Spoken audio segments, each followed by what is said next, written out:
Okay, तो आज जो हम टॉपिक स्टार्ट करेंगे, तो आज का जो हमारा टॉपिक है वो रहेगा क्रिया के ऊपर। ओके। ओके, अभी मैं पीडीएफ जो है शेयर करती हूँ।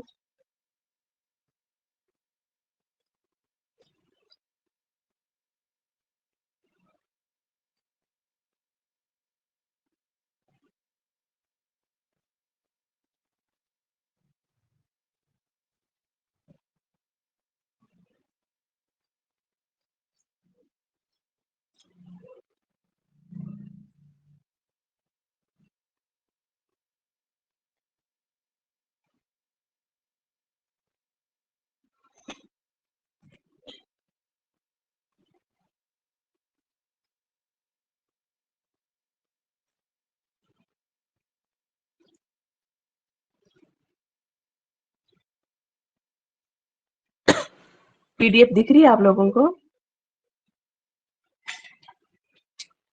No.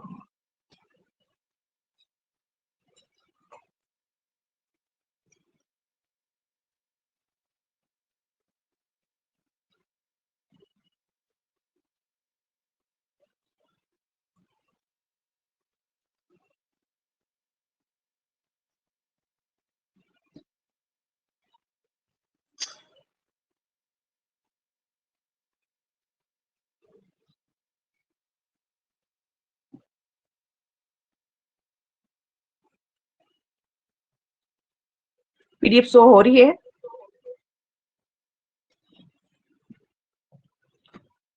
मैंने शेयर कर दिया, बट ये शो नहीं हो पा रही है ना अभी मुझे। तो आप लोग देख पा रहे हो क्या पीडीएफ? चैट बॉक्स में डाल दीजिए।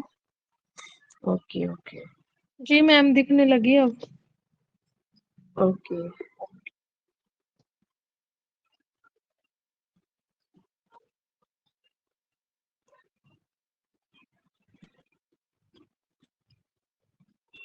मैम थोड़ा बड़ा करो, बिल्कुल छोटा सा दिख रहा है।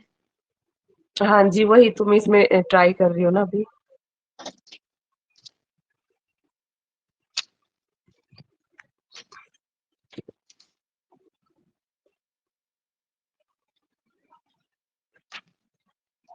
ओके, ठीक है।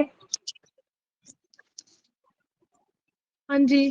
ओके। जी मैम है।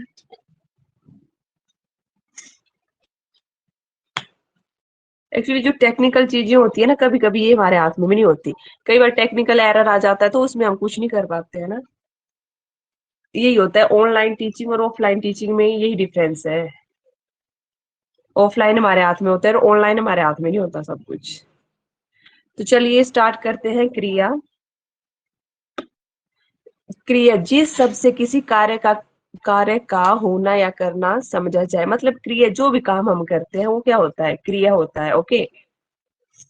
जैसे खाना, पीना, पढ़ना, सोना, रहना, जाना, आना, ये सारी क्या हो गई? क्रिया हो गई। अच्छा, क्रिया का सबको पता है ना कि क्रिया क्या होगी? जो भी हम कार्य करते हैं, ठीक है, वो सारा किस में आ जाएगा? क्रिया में आ जाएगा। अब देखिए, क्रिया टॉपिक में जो जरूरी चीज है पढ़ने वाली और समझने वाली, वो ये है कि जो क्रिया है वो कैसे बनती है। जो क्रिया है वो धातु से बनती है। ओके। तो चलिए, इसके लिए हमें सबसे पहले पता होना चाहिए कि धातु आखिर होती क्या है। नीचे है धातु। क्रिया के मूल रूप को धातु कहते हैं। जो क्रिया होती है उसका मूल रूप क्या होता है? धातु होता है।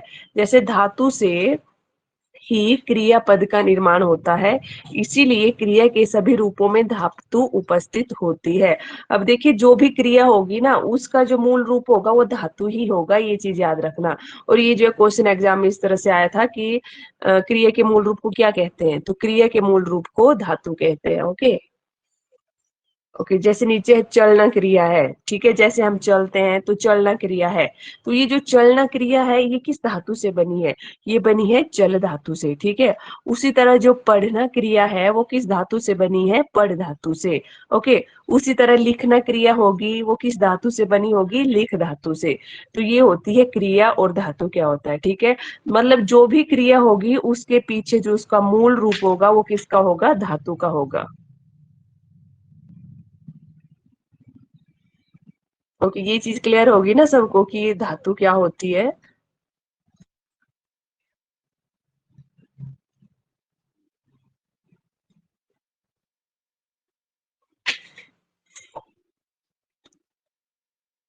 अब ये जो धातुएं होती है ये भी अलग अलग प्रकार की होती है।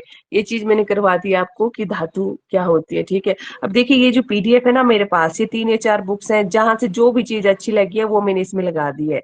वैसे मेरे पास हैंडमेड नोट्स भी हैं, बट वो क्लियर नहीं दिखते ना जब स्लाइड उसके लगाते हैं, इसलिए मुझे बुक्स की स्लाइड लगानी पड़ रही है इसमें। और ये जो भी स्लाइड है मैंने लगाई है ना, चूज करके लगाई है, बहुत ही अच्छी स्लाइड है ये सारी।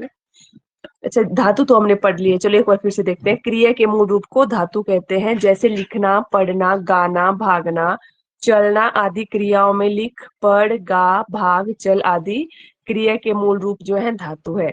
अब देखिए धातु कितने प्रकार की होती है। धातु जो है उसके कितने भेद हैं? 5 भेद हैं। पहला है इसमें सामान्य धातु, दूसरा है इसमें व्युत्पन्न धातु, तीसरा है नाम धातु, चौथा है अनुकरणात्मक धातु और पांचवा है सम्मिश्रण धातु। अब देखिए जो धातु वाला हमारा टॉपिक है वो क्रिया में ही आ गया, ठीक है। वैसे धातु वाला टॉपिक अलग से है, परंतु जब हम क्रिया का टॉपिक पढ़ रहे हैं उससे पहले हमें धातु का पता होना चाहिए, इसीलिए हमें जो है धातु वाला टॉपिक इसी के अंदर करना पड़ेगा। ओके ओके, तो इसमें जो पहला है वो है सामान्य धातु। क्या होता है? वे धातुएं जो भाषा में रूढ़ शब्द के रूप में प्रचलित होती हैं वे सामान्य या मूल धातुएं कहलाती हैं। इन्हें सरल क्रिया या मूल क्रिया भी कहा जाता है, जैसे सोना, लिखना, देखना, पढ़ना, उठना आदि, ठीक है। देखिए अगर इस चीज को अगर मैं आसान लैंग्वेज में बोलूं, आप लोगों ने ये डेफिनेशन याद नहीं रखनी है। आप लोगों ने सिर्फ इसमें क्या चीज याद रखनी है? इसमें यह चीज रखनी है, धातु में ना प्रत्यय जब लग जाता है। क्या चीज याद रखनी है? धातु में जब ना प्रत्यय जोड़ा जाता है तो वो कौन सी होगी? वो कौन सी धातु होगी? वो होगी मूल धातु, ठीक है। जब धातु में ना प्रत्यय जोड़ा जाएगा वो सामान्य या मूल धातु ही होती है, ठीक है। जैसे सो है यहाँ पर मूल धातु, इसमें ना जोड़ दिया तो क्या बन गया? सोना। लिख में ना जोड़ दिया, लिखना। देख में ना जोड़ेंगे तो क्या बन जाएगा? देखना बन जाएगा, ठीक है। सामान्य या मूल धातु जो होती है उसमें क्या है? ना प्रत्यय जोड़ा जाता है। ओके, तो ये होती है सामान्य या मूल धातु। अब देखिए जो इसका दूसरा भेद होगा उसको भी ध्यान से समझना है। अब दूसरा है इसमें व्युत्पन्न धातु। क्या होता है व्युत्पन्न धातु? जो व्युत्पन्न धातु है उसको ही प्रेरणार्थक धातु भी हम बोल सकते हैं। वे धातुएं जो मूल धातु में प्रत्यय लगाकर या मूल धातु में किसी अन्य प्रकार से परिवर्तित करके बनाई जाती हैं। इसमें भी आप लोगों ने ये लाइन याद रखनी है कि वे धातुएं जो मूल धातु में प्रत्यय लगाकर बनाई जाती हैं। अब मूल धातु बताई थी ना मैंने पीछे, मूल धातु क्या होती है? जैसे एक बार पीछे वाली स्लाइड फिर से देखिए।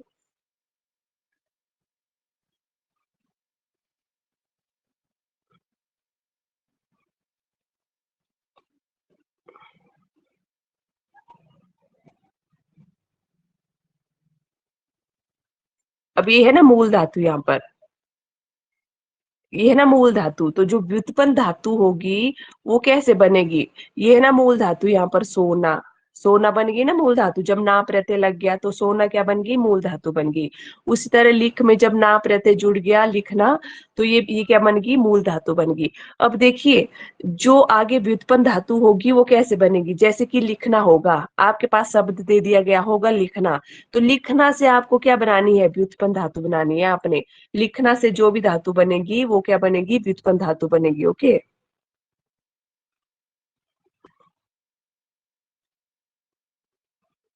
जैसे देखिए पढ़, जैसे जो पढ़ना है, जैसे पढ़ना, पढ़ में ना धातु, ना प्रत्यय लग गया। सबसे पहले तो ये चीज समझो, पहले पढ़ में अगर ना प्रत्यय लग गया, जब ना प्रत्यय लगता है तब कौन सी धातु होती है? चैट बॉक्स में डालिए या तो माइक में बोल सकते हैं आप।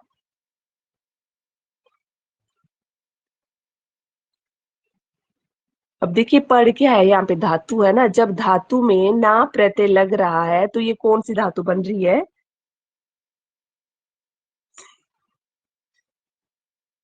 पढ़ना। हाँ जी, ये तो पढ़ना तो बन रही है ना। पर मैंने ये पूछा कि धातु का कौन सा रूप है, ये मूल धातु है या व्युत्पन्न धातु है? जो पहला रूप है हमारा, वो मैंने क्या बताया था आपको, सामान्य धातु या मूल धातु। तो जो सामान्य धातु या मूल धातु होती है उसमें क्या प्रत्यय लगता है, उसमें ना प्रत्यय लगता है। ओके, उसमें ना प्रत्यय लगेगा। अब जैसे पढ़ में ना प्रत्यय लग गया तो क्या बन गया, पढ़ना। ओके, तो ये जो पढ़ना शब्द है ये क्या है, सामान्य धातु है। ओके, जो पढ़ना शब्द है ये सामान्य धातु है। अब देखिए जो व्युत्पन्न धातु है वो कैसे बनेगी, या देखो डेफिनेशन में बताया है, जो व्युत्पन्न धातु होगी, अब इस मूल या सामान्य धातु में जब हम प्रत्यय लगाएंगे तब तब कौन सी धातु बन जाएगी, तब बनेगी व्युत्पन्न धातु। अब देखिए पढ़ना से क्या क्या बनेगा, पढ़ना से पढ़ाना, ठीक है, मैम और जो पढ़वाना। व्युत्पन्न धातु, हाँ जी, व्युत्पन्न धातु। मैम व्युत्पन्न धातु को यौगिक धातु बोलते हैं। नहीं नहीं, यौगिक धातु अलग है, व्युत्पन्न धातु को प्रेरणार्थक धातु भी हम बोल सकते हैं, ठीक है। ठीक है। जैसे देखिए पढ़ना से पढ़ाना, ठीक है, और पढ़वाना। अच्छा, जो आपने प्रेरणार्थक धातु बोली, एक्चुअली ये जो प्रेरणार्थक धातु है ना, अब देखिए पढ़ाना, किसी का को हम पढ़ाने का काम कर रहे हैं या पढ़वाने का काम कर रहे हैं, तो एक किस्म से प्रेरणा नहीं मिल रही, लग रहा है ना किसी को हम पढ़वाने का काम कर रहे हैं, ठीक है।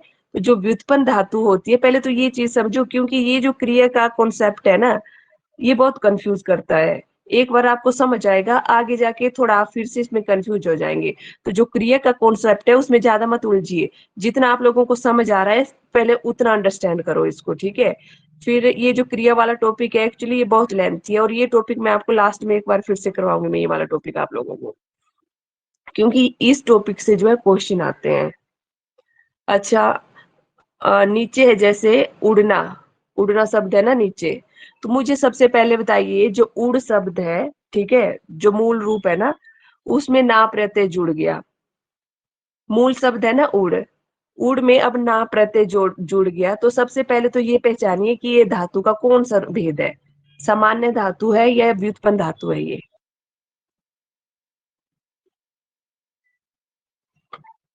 चैट बॉक्स में डाल दीजिए।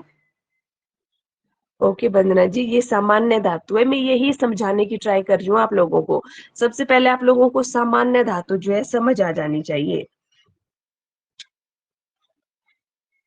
ओके, अब देखिए उड़ना में जब ना प्रत्यय लग गया तो क्या कौन सी धातु बन गई, ये सामान्य धातु बन गई, ठीक है। अब आपने इससे, अब उड़ना शब्द जो है सामान्य धातु बन गई, ठीक है, सामान्य धातु को ही मूल धातु कहा जाता है। जब इस सामान्य धातु में या मूल धातु में अन्य प्रत्यय हम जोड़ देंगे तब वो क्या बन जाएगी, व्युत्पन्न धातु बन जाएगी।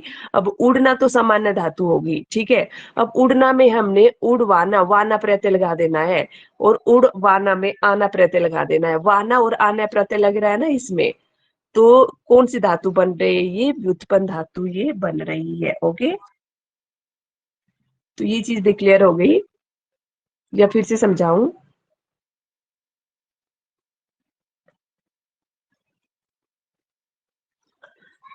अब देखिए इसमें पहले एक बार फिर से समझ लो, जो पढ़ना है, जो पढ़ना मूल धातु है, मूल धातु या जो सामान्य धातु है, उससे हम कौन कौन सी और प्रत्यय, कैसे प्रत्यय लगा के उसके रूप में हम परिवर्तित कर सकते हैं। अब देखिए पढ़ना से क्या क्या बनेगा, एक तो पढ़ाना बन जाएगा, एक पढ़वाना बन जाएगा, ठीक है। और जो सोना है, सोना, सोना, अब देखिए सोना कौन सी धातु होगी, सोना शब्द जो है कौन सी धातु होगी, धातु का कौन सा रूप होगा, ये जो है धातु का मूल रूप होगा, ठीक है, या सामान्य रूप होगा। तो सोना से क्या क्या बनता है, सुलाना या सुलवाना। अब आना और वाना प्रत्यय जहां पर लगेगा वहां पर कौन सी धातु होगी, व्युत्पन्न धातु होगी। अभी के लिए सिर्फ इतना ही अंडरस्टैंड रखो आप लोग कि आना और वाना प्रत्यय जहां पर लगेगा वहां पर कौन सी धातु होगी, व्युत्पन्न धातु होगी, ठीक है। जैसे उड़ना से उड़ाना और उड़वाना। ओके, चलिए नेक्स्ट आ जाते हैं इसमें, नाम धातु। वे धातुएं जो संज्ञा सर्वनाम विशेषण शब्दों में प्रत्यय लगाकर बनाई जाती हैं उन्हें क्या कहते हैं, नाम धातु कहते हैं। तो देखिए जो नाम धातु है, इस तरह देखो, यहाँ से इस तरह से क्वेश्चन आया था एग्जाम में कि संज्ञा सर्वनाम व विशेषण शब्दों में प्रत्यय लगाकर कौन सी धातुएं बनाई जाती है, तो कौन सी धातु बनती है, नाम धातु बनती है, ठीक है। तो संज्ञा सर्वनाम और विशेषण में प्रत्यय लगाकर जो धातुएं बनाई जाती है वे कौन सी धातुएं बनती है? नाम धातुएं। तो इसके लिए आपको संज्ञा भी पहचानने आनी चाहिए, सर्वनाम भी और विशेषण भी आपको पता होने चाहिए कि कौन कौन से होते हैं। ओके, जैसे देखिए पहला एग्जाम्पल देखिए, हमें अच्छी आदतें अपनानी चाहिए। अब देखिए इसमें बताइए मुझे, जो अपनाना, अपनानी में अपनाना शब्द क्या है? अपनाना शब्द बताइए मुझे क्या होगा?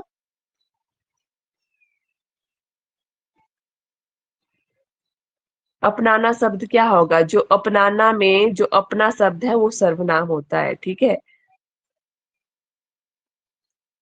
नीचे है इसमें, आप क्यों ललचा रहे हो? अब ललचा किससे बना है? सबसे पहले तो अच्छा मुझे बताओ, जो ललचा है, अच्छा चलो इसके एक्चुअली आंसर भी आगे दे दिए है ना। अब ललचा में जो लालच शब्द है वो क्या है? संज्ञा है। अच्छा मुझे ये बता दो कि जो लालच शब्द है वो ये कौन सी संज्ञा है? माइक में बता सकते हो या तो चैट बॉक्स में डाल दो। भाव। हाँ जी, जो लालच शब्द है वो है भाववाचक संज्ञा। ओके, तो जो नाम धातु है वो किससे बनती है? संज्ञा, सर्वनाम और विशेषण में प्रत्यय लगाकर बनती है। ओके, अब जैसे मौसम गर्मा गया है, गर्मा मतलब गर्मी होगी है, ठीक है। तो इसमें गर्मी क्या होगा? संज्ञा होगा, सर्वनाम होगा, ये विशेषण होगा? विशेषण है ये गर्मी, ठीक है। तो हो गया ना नाम धातु। नाम धातु समझ गए ना आप लोग? संज्ञा, सर्वनाम और विशेषण में जब प्रत्यय लगाए जाते हैं तब कौन सी धातु बनती है? नाम धातु बनती है। ओके,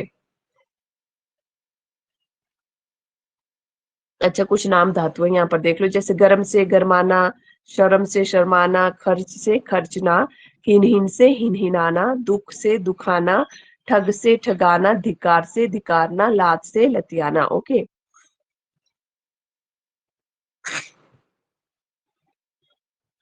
ओके नेक्स्ट है इसमें सम्मिश्र धातुएं। जो धातुएं करना, होना, लेना, देना, आना, जाना, खाना, मारना आदि रंजक क्रियाओं के योग से बनती है उन्हें सम्मिश्र धातुएं कहा जाता है, ठीक है। देखिए इसको पढ़ो नीचे, हमें खूब काम करना चाहिए। हमें खूब काम करना चाहिए। अब बताया गया है ना इसमें, जहां भी करना होगा, होना होगा, लेना देना होगा, ये सारी चीजें आएंगी, वहां पर क्या होगा? सम्मिश्र जो है धातु होगी। जैसे यदि बदमाशी करोगे तो मार खाओगे। सम्मिश्र, एक मार आ रहा है, एक खाओगे आ रहा है, ठीक है। यहाँ भी एक काम आ रहा है, करना आ रहा है, ठीक है। तो जो सम्मिश्र धातुएं हैं वो देख लो, करना होगा, लेना होगा, देना होगा, आना जाना, इन क्रियाओं के योग से ये बनी होती है सम्मिश्र धातुएं। ओके नेक्स्ट आ जाइए इसमें, अनुकरणात्मक धातुएं। वे धातुएं जो किसी ध्वनि के अनुकरण के आधार पर बनती है। देखिए अनुकरण मतलब किसी ध्वनि के अनुकरण से जो भी बनेगी, इसके नाम से ही पता लग रहा है वो कौन सी धातु होगी? अनुकरणात्मक धातुएं होगी। जैसे गड़गड़ से गड़गड़ाना बन गया, हिन हिन से हिनहिनाना, चहचह से चहचहाना। ओके, ये होगी अनुकरणात्मक धातुएं।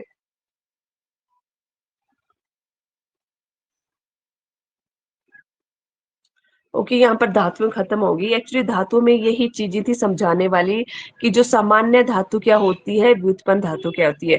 वैसे और धातु तो इजी है, पर जो सामान्य धातु होती है और जो व्युत्पन्न धातु होती है ना, वो कॉन्सेप्ट आप लोगों का क्लियर होना चाहिए, ठीक है। सामान्य और व्युत्पन्न धातु वाला, और धातु तो इजी है, बस कंफ्यूजन वाली चीजें होती है सामान्य और व्युत्पन्न धातु वाली।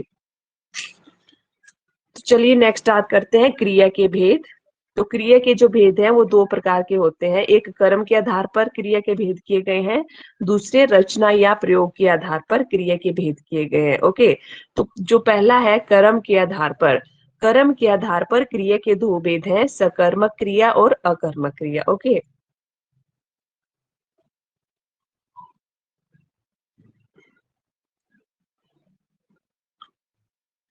चलिए इसमें सबसे पहला है सकर्मक क्रिया। सकर्म क्रिया क्या होती है? सकर्म क्रिया क्या होती है? सकर्मक होता है वैसे, ठीक है। सकर्मक क्रिया क्या होता है? अब देखिए इसका जो नाम है इसी से पता लग रहा है, सकर्म मतलब जिसमें क्या है? कर्म होता है, या कर्म की जिसमें संभावना होती है, ठीक है। जिस क्रिया के साथ कर्म हो या कर्म की संभावना हो, जिस क्रिया का फल जो है कर्म पर पड़ता हो, सहकर्मक क्रिया उसे कहते हैं। तो देखिए सहकर्मक क्रिया में क्या होगा, कर्म होगा ही होगा, कर्म की संभावना होगी, ठीक है। और जो भी फल होगा वो किस पर पड़ेगा, कर्म पर पड़ेगा। ओके, जैसे राम फल खाता है, यहाँ पर है ना वाक्य, राम फल खाता है। अब देखिए इसमें मुझे बताइए राम, अच्छा मुझे बताइए इसमें कर्ता क्या है, कर्म क्या है, और कर्ता हो गया, कर्म हो गया, और क्रिया क्या है। सबसे पहले तो बताइए मुझे कर्ता क्या है इसमें, कर्ता कौन है इसमें। राम। ओके, कर्ता राम है, ठीक है। और कर्म क्या है इसमें, खाता। चैट बॉक्स में, नहीं खाता खाना, ये तो क्रिया है, कर्म है इसमें सॉरी फल। फल। और खाता से, खाता जो है खा धातु से बन रहा है ना, ठीक है, तो ये क्या है, क्रिया है। राम फल खाता है, फल खा रहा है राम, ठीक है, तो इसमें जो फल है वो किस पर पड़ रहा है, मतलब जो भी है इसमें कर्म पर ही डिपेंड हो रहा है ना, ये पूरा वाक्य फल, फल पर मतलब क्या खा रहा है, फल खा रहा है, ठीक है। आगे है सीता गीत गाती है, सीता गीत गाती है। अब कौन सी क्रिया होगी इसमें भी, गाना, गा रही है ना, सकर्मक क्रिया है। अब देखिए एक्चुअली में इन चीजों को कैसे करेंगे आप लोग। सीता गीत गाती है, सीता क्या गाती है, इसमें आप लोगों को दो क्वेश्चन पूछने होते हैं, क्या और किसको का। क्या क्वेश्चन पूछना है, क्या तथा किसको का, किसको, ठीक है। अगर क्या का उत्तर भी अगर आप लोगों को मिल गया और किसको का उत्तर भी मिल गया तब वो सकर्मक क्रिया होगी, ठीक है। जैसे देखिए सीता गीत गाती है, तो पूछिए, प्रश्न पूछिए, सीता क्या गाती है, गीत गाती है। दूसरा क्वेश्चन पूछना है, सीता किसको गाती है, गीत को गाती है, ठीक है। तो दोनों प्रश्नों के उत्तर मिल रहे हैं ना इसमें। तो जब दोनों प्रश्नों के उत्तर मिल जाते हैं तब वहां पर कौन सी क्रिया होती है, सहकर्मक क्रिया होती है, ठीक है। जैसे नेक्स्ट है मोहन पढ़ता है, मोहन पढ़ता है, क्या पढ़ता है। अब देखिए जो कर्म होता है ना, जरूरी नहीं है कि इसमें वो दिया ही होगा, संभावना होती है। वो पढ़ता है तो नेचुरली बात है वो क्या पढ़ रहा होगा, पुस्तक को पढ़ रहा होगा वो। मोहन पढ़ता है, क्या पढ़ता है मोहन, प्रश्न पूछ रही हूँ मैं, जैसे क्या पढ़ता है, तो क्या आएगा इसका उत्तर बताइए।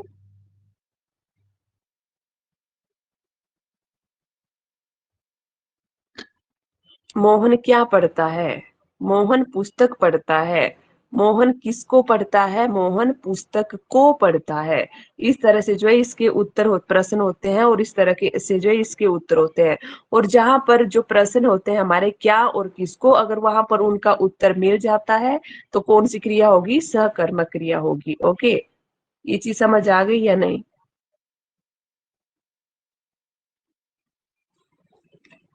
जी मैम।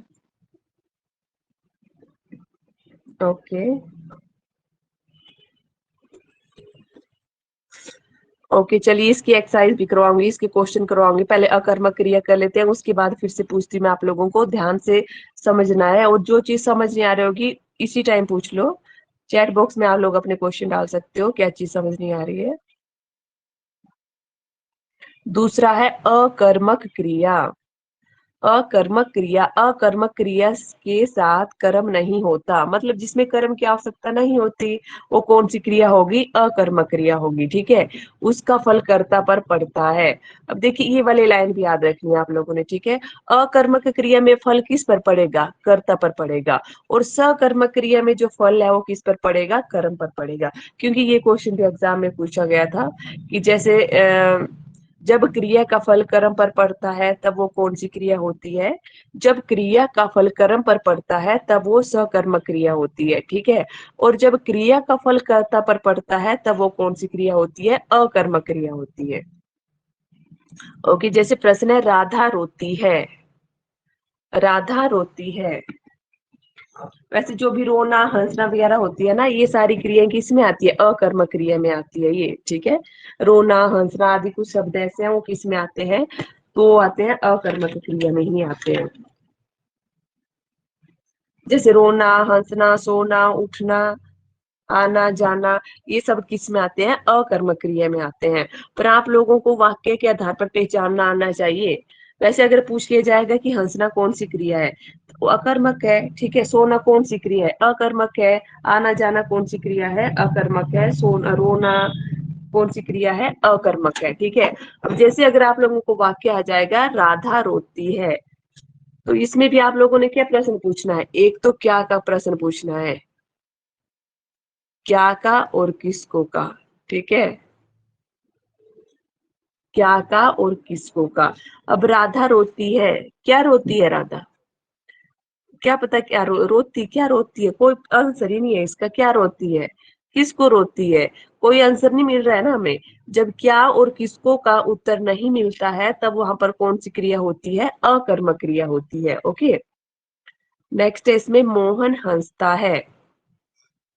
मोहन हंसता है, अब इसमें भी क्वेश्चन कीजिए क्या और किसको का। मोहन हंसता है में भी आप लोगों ने प्रश्न पूछना है क्या और किसको का।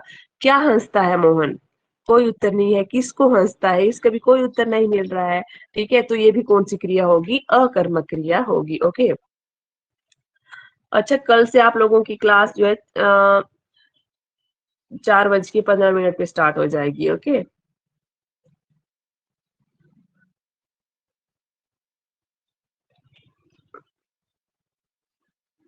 अच्छा चलिए, अब कुछ एग्जाम्पल है, ये समझाती हूँ मैं आपको। ये जो अकर्मक और सकर्मक क्रिया का कॉन्सेप्ट है ना, इसको अच्छे से समझना आप लोगों ने, क्योंकि ये बहुत ही जरूरी है ये, और एग्जाम में बहुत बार पूछे जाते हैं यहाँ से भी क्वेश्चन। और देखिए, वैसे इजी चीजें हैं, पर ऐसे घुमा फिरा के पूछी जाती है कि हम लोग गलत कर देते हैं। और इसमें थोड़ा ना प्रैक्टिस की जरूरत होती है। जो भी PYQs होते हैं ना लास्ट ईयर वगैरह के, उनकी अगर आप लोग रिवीजन करेंगे ना ज्यादा से ज्यादा, तो वहां से आप लोगों के अपने कॉन्सेप्ट जो है क्लियर हो जाएंगे कि हमने क्या पढ़ना है, ठीक है, किस तरह से पेपर में पूछा जाता है। वैसे कंटेंट तो सभी पढ़ते हैं, मैक्सिमम कंटेंट तो सबने पढ़ा ही होता है, बट जो एक्सरसाइज होती है, जो क्वेश्चन आंसर होते हैं, उनकी प्रैक्टिस आप लोग नहीं करते हैं।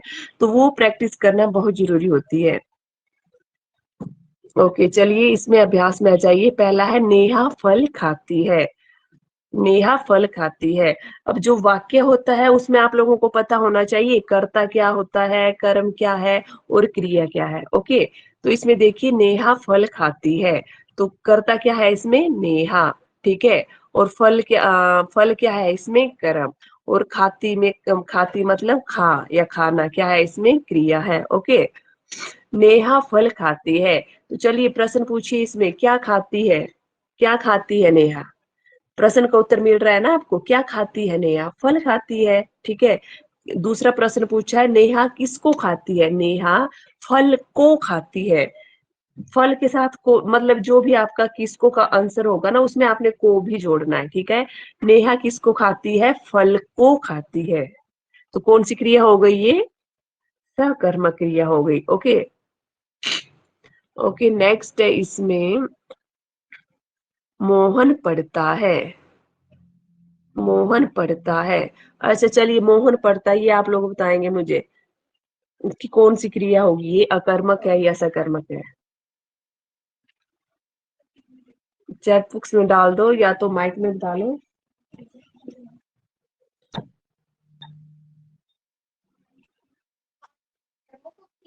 कर्म क्रिया है, कर्म। हाँ, ये सकर्मक क्रिया है।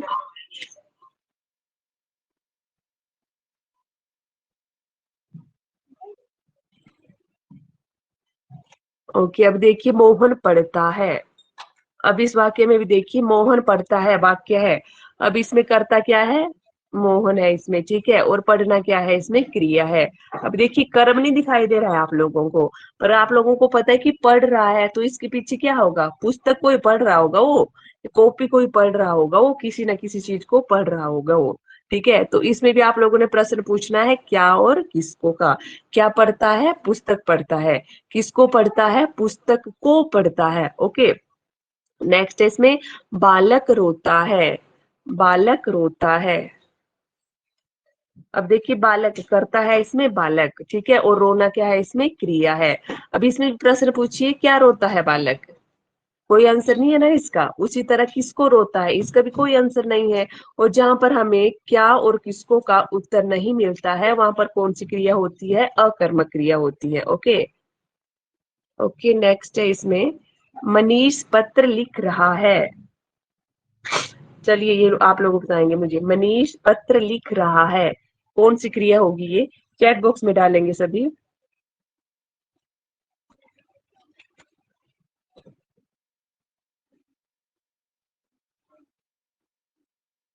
कर्म क्रिया। यस यस, ये सकर्मक क्रिया है। वो लोग भी डालिए ना चैट बॉक्स पे, आप ऐसे डाल सकते हैं इसके लिए, और अकर्मक के लिए ए डाल दो। मनीष पत्र लिख रहा है, तो क्या क्या का उत्तर भी मिल रहा है और किसको का उत्तर भी मिल रहा है इसमें। ठीक है, तो क्या का उत्तर क्या मिल रहा है, क्या लिख रहा है, पत्र लिख रहा है। किसको लिख रहा है, मनीष किसको लिख रहा है, पत्र को लिख रहा है। ओके, नेक्स्ट है, सरिता नाटक देख रही है। अब सबके आंसर आने चाहिए चैट बॉक्स में। सरिता नाटक देख रही है, कौन सी क्रिया है, अकर्मक या सकर्मक। सरिता क्या देख रही है, नाटक देख रही है। किसे देख रही है, नाटक को देख रही है। हाँ जी, वेरी गुड। तो कौन सी क्रिया होगी ये, कर्मक क्रिया। सकर्मक क्रिया होगी ये। ओके,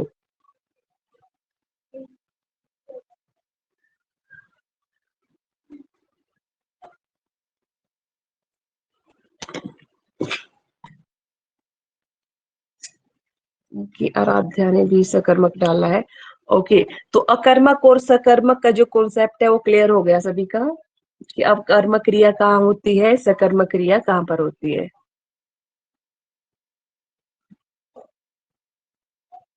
अब देखिए यहाँ पर तो मैंने बहुत ही इजी एग्जांपल लगाए हुए हैं आप लोगों को, पर इससे भी जो है टफ लेवल का आता है। पर फिलहाल आप लोग जो है इजी चीजों को ही समझ लो, ठीक है।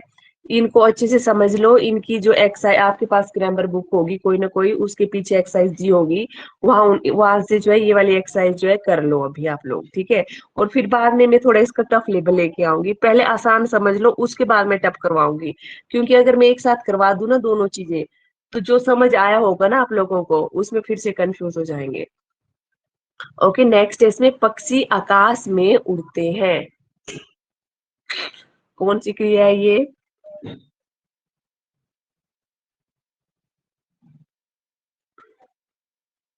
चैट बॉक्स में डालेंगे। पक्षी का काम ही उड़ना है। हाँ जी, पक्षी का काम उड़ना है, पर इसमें क्वेश्चन कीजिए, क्या और किसको का क्वेश्चन कीजिए, क्या आंसर मिल रहा है आपको। No ma'am. नहीं मिल रहा है ना आंसर। पक्षी आकाश में उड़ते हैं, वैसे तो ऐसा लग रहा है कि उड़ रहे हैं, काम कर रहे हैं ये, ठीक है। पर हाँ। हमें क्या और किसको का उत्तर नहीं मिल रहा है। पक्षी क्या उड़ते हैं हमें नहीं पता, किसको उड़ते हैं कोई आंसर नहीं मिल रहा है। जब क्या और किसको का आंसर नहीं मिलेगा, तब वहां पर कौन सी क्रिया होगी, अकर्मक क्रिया कर्म। होगी। ओके,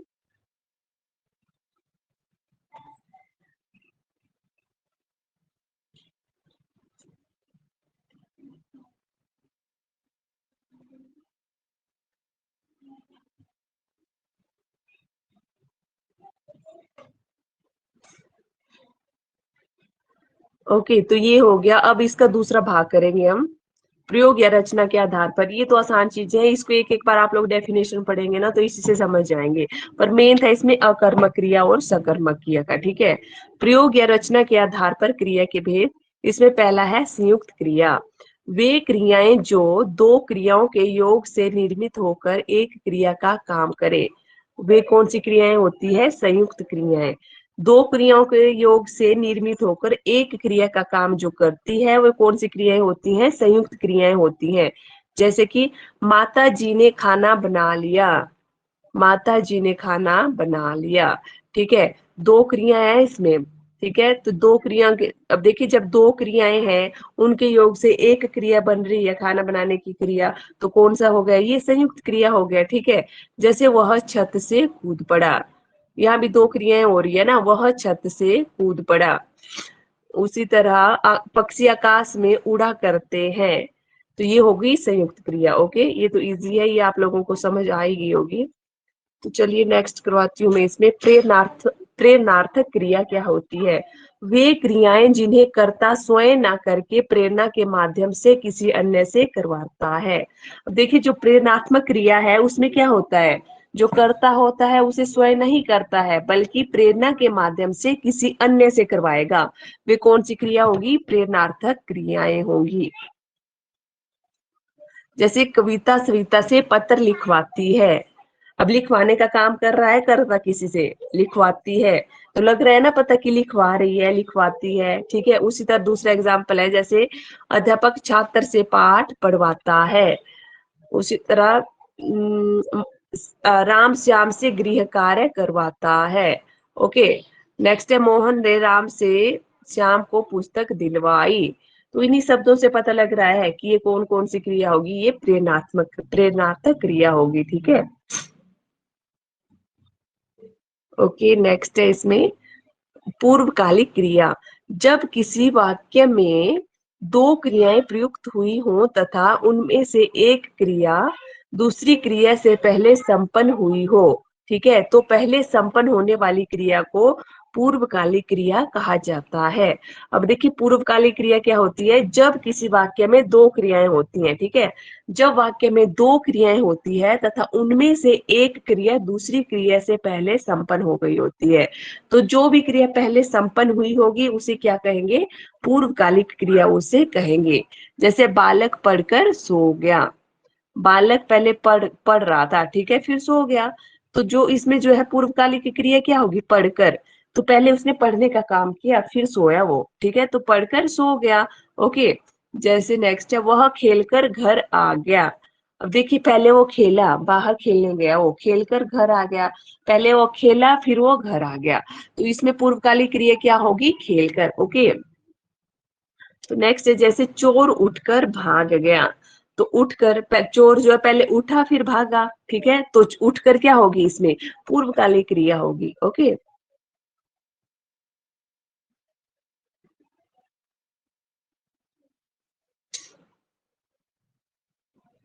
ओके, नेक्स्ट है इसमें नाम धातु क्रिया।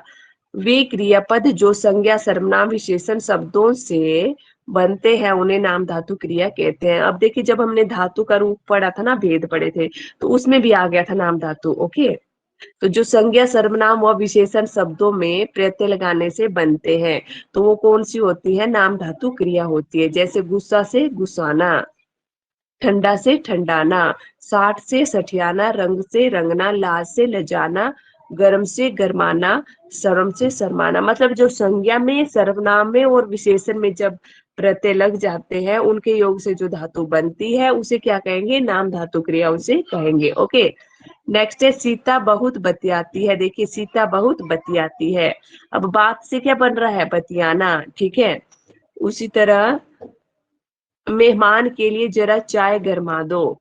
अब गर्म से क्या बन रहा है? गर्म जो विशेषण है उससे क्या बन रहा है? गरमा। ठीक है, गरमा दो।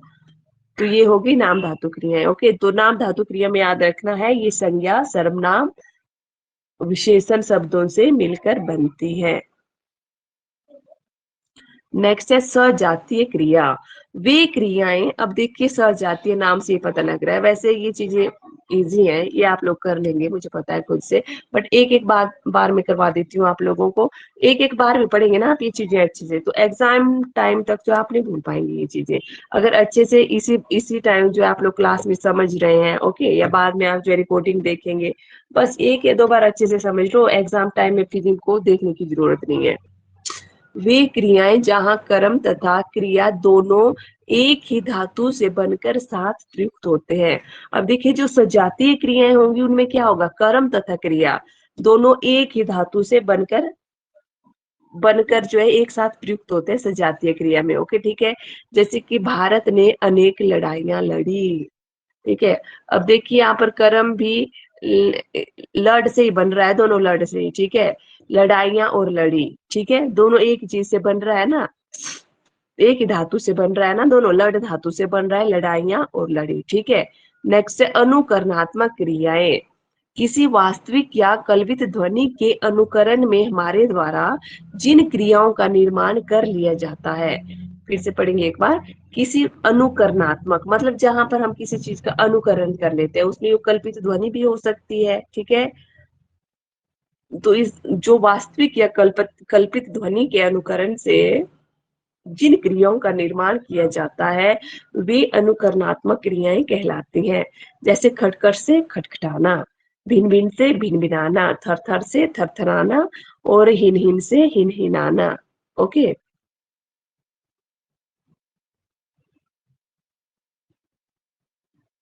और क्या था इसमें, एक मिनट, सन सन से सनसनाना, थप थप से थपथपाना, फड़ फड़ से फड़फड़ाना। तो ये क्या होगी, अनुकरणात्मक क्रियाएं होगी। ओके, नेक्स्ट है इसमें सामान्य क्रिया। जब किसी वाक्य में केवल एक क्रिया का प्रयोग किया जाता है। सामान्य क्रिया क्या होता है, जब किसी वाक्य में केवल एक क्रिया का प्रयोग किया जाता है वह सामान्य क्रिया कहलाती है। जैसे बालक रोता है, सामान्य जिसमें केवल एक क्रिया का प्रयोग हो रहा है, बालक रोता है, सीता खाना पकाती है, ये सामान्य क्रिया है। ओके, नेक्स्ट है इसमें सहायक क्रिया।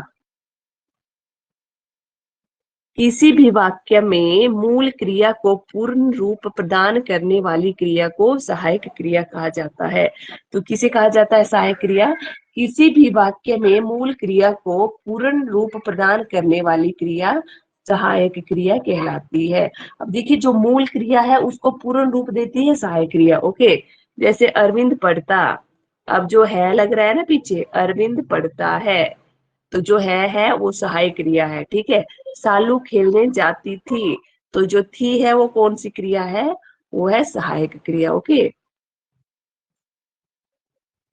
अब देखिए नोट देखिए नीचे, यहाँ है तथा थी सहायक क्रियाएं हैं।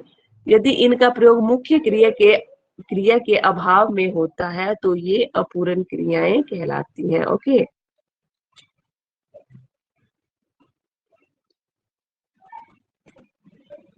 अच्छा एक रह गया इसमें लास्ट में, रंजक क्रिया क्या होती है।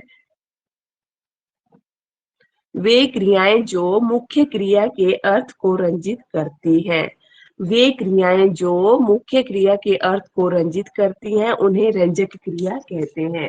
जैसे जाते जाते तुम दूध पीकर जाना, रंज ओके, जाते जाते तुम दूध पीकर जाना, तो इसमें जो है जाते जाते तुम दूध पीकर जाना, ठीक है। तो इसमें ये क्या है, रंजक क्रिया है। अब देखिए जो रंजक क्रिया है, सबसे पहले तो देख लो कौन कौन सी है। जो रंजक क्रियाएं हैं उनकी संख्या कितनी है, 8 है। एक है इसमें आना, जाना, उठना, बैठना, लेना, देना, पढ़ना और डालना, ठीक है। तो जो रंजक क्रियाएं हैं वो कितनी है, 8 है। तो ये आप लोगों ने याद रखनी है, आना, जाना, उठना, बैठना, लेना, देना, पढ़ना, डालना। तो ये कौन सी क्रिया हो जाएंगी, रंजक क्रिया हो जाएगी। ओके,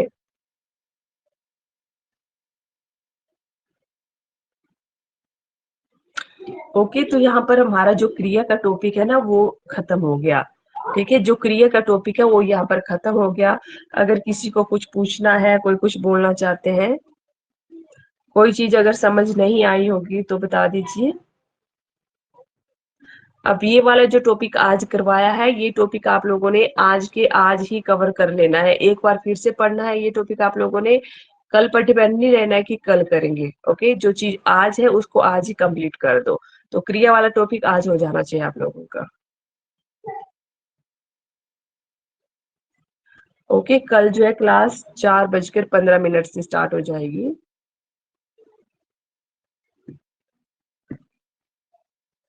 ओके, बाय सभी को।